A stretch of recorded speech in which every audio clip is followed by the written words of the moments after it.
Hello friends, welcome to Mitesh வீலாக்ஸ்.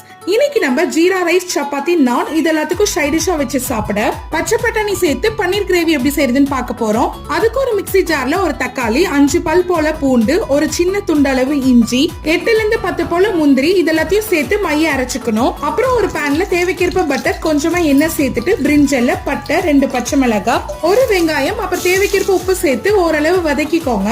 அப்புறம் மசாலா பொருள் சேர்த்துக்கலாம். காரத்துக்கேற்ப 2 ஸ்பூன் மிளகாத்தூள், 1 ஸ்பூன் மல்லித்தூள், 1 ஸ்பூன் கரம் மசாலா இதெல்லாத்தையும் சேர்த்து நல்லா வதக்கிக்கோங்க. நல்லா வதங்கின பிறகு நம்ம அரைச்சு வச்ச கலவை இதுல சேர்த்துட்டு மிக்ஸி ஜார்ல கொஞ்சமா தண்ணி ஊத்தி இதுல சேர்த்துக்கோங்க. ஒரு மூடி போட்டு மூடி அடுப்பு சிம்லயே வச்சு கொஞ்ச நேரம் கொதி விட்டுருங்க. நல்லா கொதி வந்த பிறகு இதுல நான் பச்சை பட்டாணி, 100 கிராம் பன்னீர் சேர்த்துக்கிறேன். கிரேவிக்கு தேவையான தண்ணி சேர்த்துட்டு இதையும் கொஞ்ச நேரம் மூடி போட்டு மூடி கொதிக்க விட்டுருங்க. கடைசியா கஸ்தூரி மீத்தி சேர்த்துக்கோங்க, அப்படி இல்லைன்னா கொத்தமல்லி சேர்த்துக்கோங்க. அவ்வளவுதான், நம்மளோட பன்னீர் கிரேவி ரெடி ஆயிடுச்சு. நாங்க இன்னைக்கு ஜீரா ரைஸோட தான் வச்சு சாப்பிட போறோம். நீங்களும் இதை ட்ரை பண்ணி பாருங்க. இந்த வீடியோ பிடிச்சிருந்தா சப்ஸ்கிரைப் பண்ணி